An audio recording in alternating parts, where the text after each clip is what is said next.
A lot of you who watch Oklahoma Gardening might get frustrated because you look at the 5 acres of studio that we have maintained out here and you can't grow everything that's in there because you just don't have the space.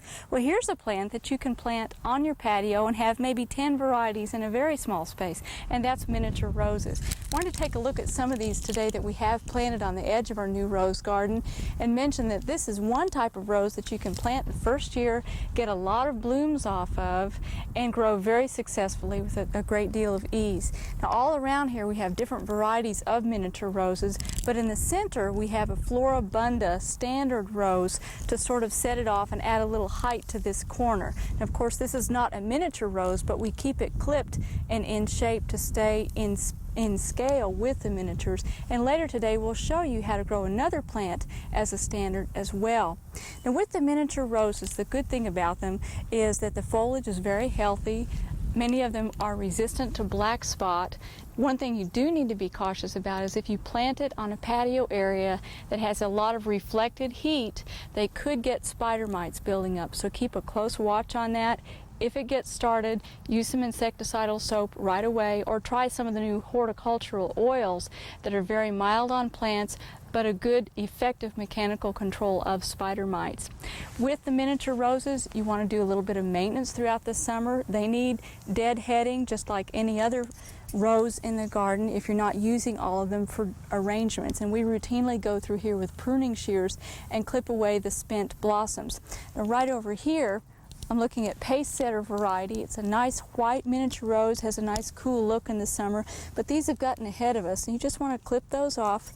Make sure you take them directly to the compost bin and don't just drop them directly around the rose to avoid disease buildup. One thing I want to mention though is that little rose bud coming off the minis is ideally suited to some of these new vases that clip to your lapel that people can wear a little bud in. So you might try miniature roses. Let's take a look at some of our other roses, but first I want to mention one ground cover that we tried. And we have several ground covers out here surrounding our rose bed to enhance the look of them and see how they worked out. And of course this is white alyssum, and it's come and gone in cycles through the summer as the heat has come, and then we'll get a wave of cool weather and rain and it will come back again. And we found that in a mass like this it's really too overpowering with the miniature roses. But there are some others that I'll be showing you in a moment that have worked out much better for us. But first we have over here some climbing roses that we've planted, and this is an example of a rose that isn't really going to bloom much this first year. It's all foliage, but you do want to make sure that you train it properly. And with the climbing roses, one tip is to make sure that you get it tied up to the trellis, get it growing upright. In their first year, they're not going to have terribly strong canes. It's sort of like with brambles, in that you have new canes coming up each year, and the ones that come next year are going to be much stronger and stouter. And as they grow up, you're going to want to make sure that you arch them over, because that's where your blooms come from.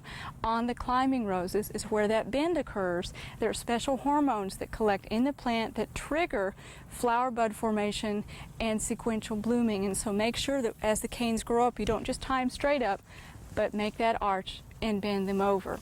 Now over here we have a hybrid tea rose that is not blooming. Oh, it might bloom in a few weeks this fall, but for the most part we've just seen foliage this summer. So we've surrounded it with a ground cover that we've just fallen in love with, and that is portulaca or moss rose that is a special variety called Sundial. This one is readily available in the nursery trade, and the beautiful part about Sundial is it's a larger flower.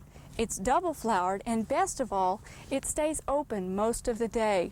And you can't get those crystal clear, clean colors in very many other plants this time of year. In fact, we were talking before we started taping that these are the colors you'd see if you were in Santa Fe or some other city that's at a high altitude in the summertime. It's just gorgeous. Now back over here, we have a ground cover that does very well around roses that are in full bloom to add a softening effect.